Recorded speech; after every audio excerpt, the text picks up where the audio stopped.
Hello दोस्तों, Rana classes में आपका स्वागत है। तो आज मैं आपको लिए बड़ी खबर लाया हूँ और फिर एक बड़ी खबर आई है ब्रेकिंग न्यूज। आरआरबी एनटीपीसी जो सीबीटी 1 परीक्षा होगी वो 15 दिसंबर से शुरू होने की घोषणा की गई है।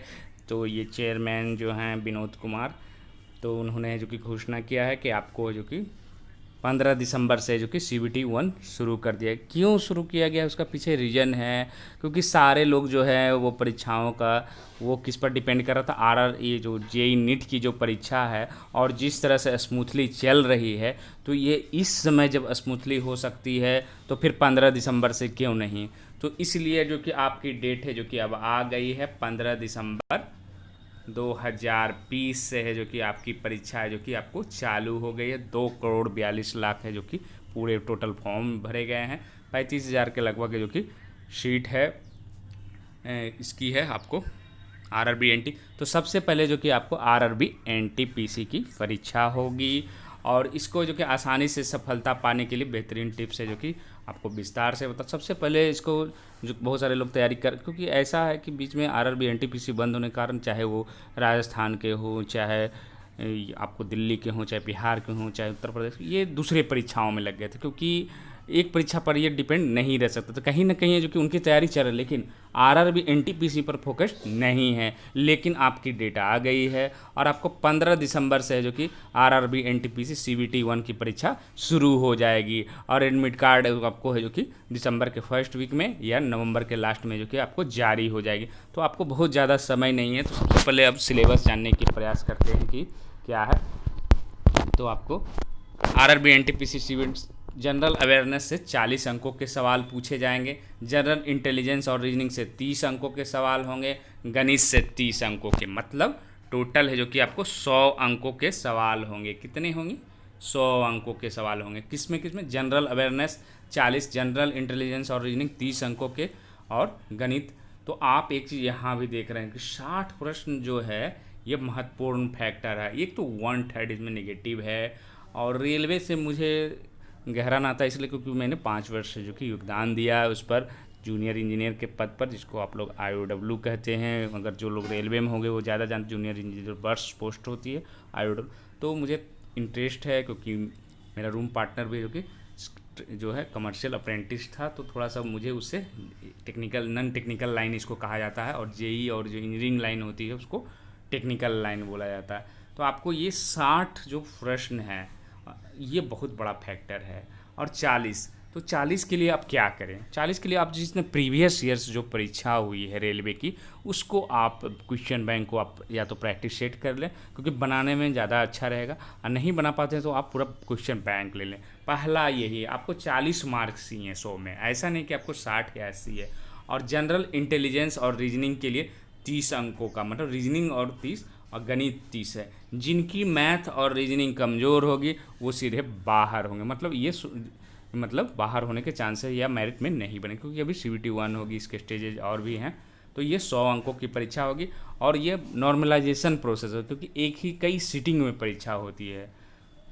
और इसमें समय कितना रहेगा? 90 मिनट। तो ट्रिकी मैथ पर है जो कि आप लोग है जो कि ज़्यादा ध्यान दें। और मैथ का एक चल रहा है, आप उसको रितेश स्मार्ट स्टडीज़ का मैं लिंक भी देता हूँ, कम्युनिटी में आप जाकर देख सकते हो। उसमें जो मैथ और रीजनिंग का चल रहा है, सेट चल रहा है, तो उसको आप देखकर फ़ायदा उठा सकते हैं। तो आपको गणित से है जो कि आपको 30 अंकों के है जो कि सवाल आएंगे। गणित, क्योंकि रीजनिंग, जनरल इंटेलिजेंस और रीजनिंग आपको प्रैक्टिस करने से सही हो सकते हैं, लेकिन गणित के लिए आपको जानकारी कितने, बहुत सारे जो रेलवे में सेलेक्ट नहीं होते, 30 बरस हो गए, 38 बरस हो गए, क्यों नहीं सेलेक्ट हो रहे हैं? उनकी मैथ्स कमजोर। कमज़ोर का मतलब हो गया कि आप मान लीजिए कि यहाँ 30 पूछे, उन्होंने कितना बनाया? 20 बनाया। और होना कितना चाहिए था? 28-29 कम से कम होना चाहिए। तो ये जो 8 मार्क्स, ये इनको फाइनली मेरिट लिस्ट में, पीटी में तो निकाल लेते, लेकिन मेरिट लिस्ट में ये बाहर। तो इसलिए मैथ है जो कि आपको रीजनिंग से भी ज़्यादा बड़ा फैक्टर है मैथ। अगर आपकी मैथ अच्छे हैं और रीजनिंग अच्छी है तो आप इसको प्रैक्टिस करें, लापरवाही नहीं बरतें, क्योंकि डेट अब आपकी आ गई है। अब कोई कन्फ्यूजन नहीं, 15 दिसंबर से आपकी परीक्षा शुरू है। रेलवे बोर्ड के अध्यक्ष ने कहा है तो निश्चित रूप से अब शुरू हो जाएगी। अब क्योंकि अब दबाव बढ़ा है और उस दबाव का कारण आप सभी जान रहे हैं, मैं उसकी चर्चा नहीं कर सकता। क्यों आई है आज डेट 15 दिसंबर, ये आप लोग सभी जानते हैं। तो जनरल इंटेलिजेंस के लिए आप पुराने सॉल्व पेपर है जो कि पढ़ें या उसको ऑब्जेक्टिव को बनाएं। और PWD उम्मीदवारों जो दिव्यांग कैंडिडेट हैं उनको 120 मिनट दिया जाएगा समय। ये आपको सिलेबस से जनरल अवेयरनेस, गणित, जनरल इंटेलिजेंस और ये पार्ट बाई पार्ट मैंने बताया। तो महत्वपूर्ण मुद्दे क्या क्या हैं? क्या RRB में कोई नकारात्मक अंकन है? तो निश्चित रूप से है, और 1/3 है, आपको 1/3 अंक काटा जाएगा। अधिक किसी प्रश्न को हल नहीं किया गया है तो कोई अंक नहीं काटा जाएगा, नहीं जोड़ा जाएगा, तो निश्चित रूप से नहीं जोड़ा जाएगा। यदि कोई प्रश्न रिक्त छोड़ा जाता है चिन्हित किया, उस प्रश्न को कोई दंड होगा? बिल्कुल नहीं होगा। केवल ऑनलाइन मुख्य परीक्षा है जो कि साक्षात्कार के लिए शॉर्ट लिस्टिंग 2 स्तरीय परीक्षा होगी और कुल 100 ऑब्जेक्टिव पर जिसमें 90 में हल करना पड़ेगा। और ये पूरे चरण देख लेते हैं।